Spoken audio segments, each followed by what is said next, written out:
Hey everyone, it's Lisa from the blog farmhouseonboone.com, and today I'm going to be sharing with you 4 30-minute meal ideas. If you're like me, you have days or nights, in the summer especially whenever things are busy, you're outside, where you don't have a whole lot of time to allow something to simmer or bake or cook for an hour in the Instant Pot. You need something from start to finish that takes 30 minutes or less, and that's what I'm gonna share with you today. A few things to keep in your arsenal for busy times like that.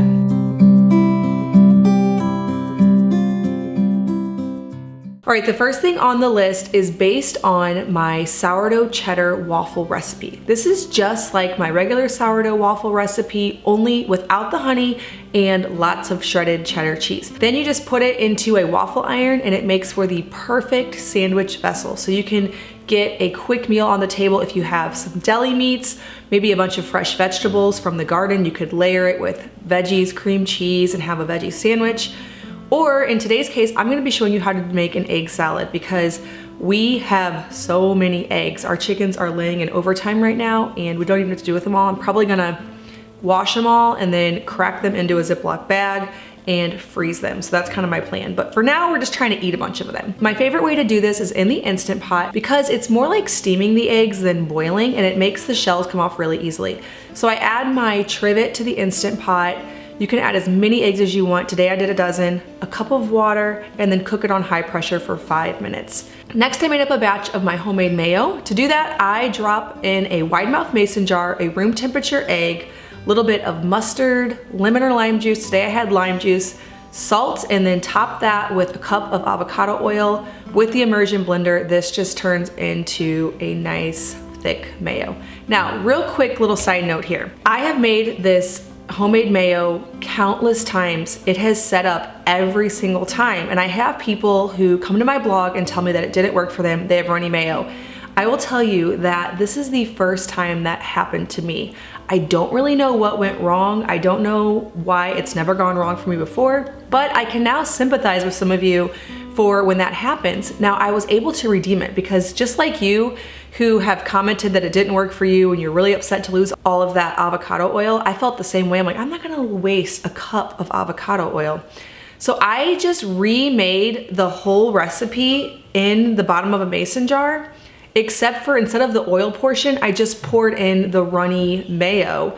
And since that sat on top and I used the immersion blender, it actually redeemed it and turned the whole thing into thick, nice mayo. Again, I don't know what was wrong. I don't know if maybe my egg wasn't room temperature enough, but on the next one, I made sure to use one of the eggs on my counter, and then I poured that whole conglomeration of runny mayo on top, and I guess it was oily enough to totally work. So it was just the same recipe except for double of everything except the oil. I then cut up my hard-boiled eggs, added the mayo, and piled it on top of the cheddar waffles. All right, the next thing on the list is a creamy Tuscan gnocchi. Now, I like to make gnocchi a lot. I make it with einkorn flour. You've seen me make it on here a bunch of times.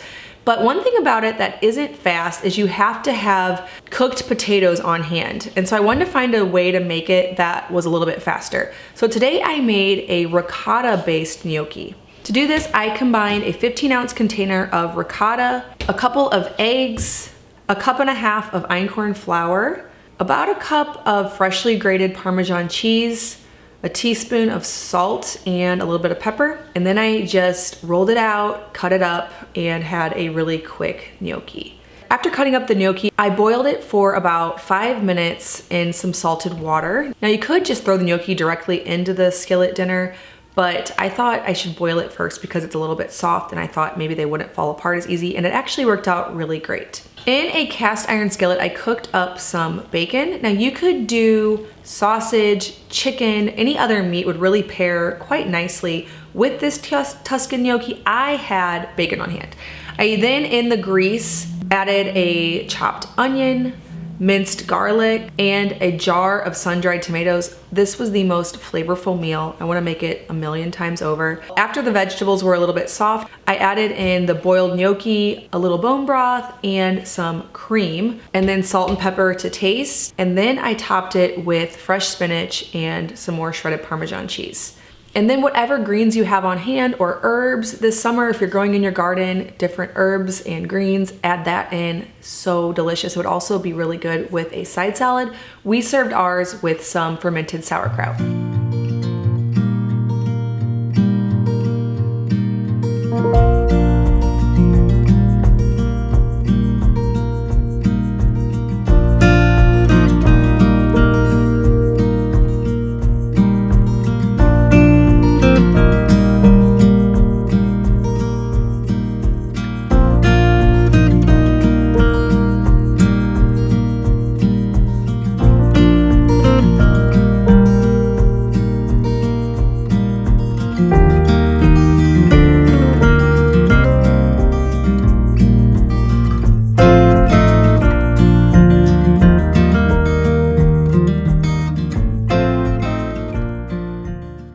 Day 3, I did a taco soup. This is always a quick thing to get on the table if you have thawed out ground beef and if you have some canned beans on hand. I did. So I sauteed some onions, garlic, diced tomatoes. Fresh tomatoes are best, especially if it's summer. I browned some ground beef, added homemade bone broth, frozen corn, and then lots of salt and pepper to taste, as well as cumin, cilantro. I even added in a can of tomato paste at the end.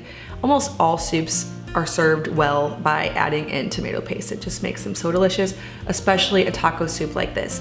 And this is basically like chili, but with a little bit more broth, and I did cumin instead of chili powder. It's really very similar, but I feel like I can get away with it a little bit more in the summer because it's not as heavy, and you can add fresh herbs like cilantro to make it more delicious. Now, if you have tortilla chips on hand, add some of those on top, as well as sour cream, maybe some diced avocado, maybe a little salsa. You can add a lot of toppings to make this delicious.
All right, the final thing I'm gonna share was so good, a chicken fajita pasta. Start with chicken breast, or if you have whole chicken, you can just add that in, or if you have leftover chicken. I sauteed some chicken breast, set it aside, and then I added in some diced onions and garlic and olive oil and diced bell peppers. Then I set the veggies aside with the chicken and added some bone broth to the pot with some of my einkorn pasta. I don't know why I don't always cook pasta in bone broth. It's a really good way to get more of that gut healthy ingredient, gelatinous bone broth in the diet. But I don't always. I didn't measure, so some of you probably are gonna want exact measurements. I just put in the rest of the bone broth that I had on hand, added in the pasta. I cooked it with the lid on for quite a while, and then I took it off because it seemed like the pasta was starting to become done, and there was still quite a bit of bone broth, so I let that evaporate. Once it was all cooked, I added salt to taste, as well as some taco seasoning. Then I added back in the vegetables and the chicken. I added some cilantro. You could have served this with sour cream. We did serve it with sauerkraut. Also, salsa would be a good addition. It was really good. This will become a staple for us for sure. Oh, and I forgot, I also did add in an entire block of shredded cheddar cheese to make it really creamy and just to add a little bit more protein to it. So good.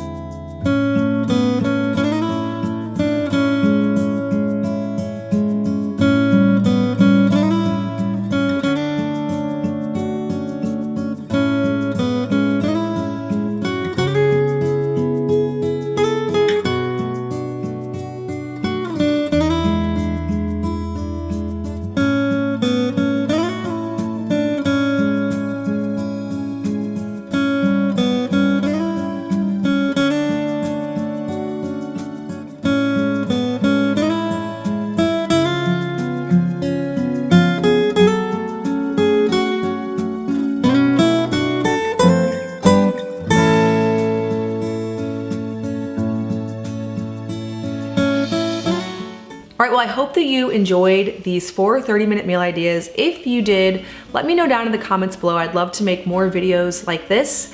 Love coming up with new ideas in my kitchen and then sharing that with you, especially based around seasonal things so that you can incorporate what's currently fresh. And right now is the most exciting time to do that. It's way more exciting than in the winter, I have to admit. I'm very happy to move on to the season of fresh new things. All right, well, as always, thank you so much for watching. If you are brand new to my channel, please hit that subscribe button. I make 2 new videos every week on food from scratch, natural living, and a handmade home. Thank you so much for stopping by our farmhouse.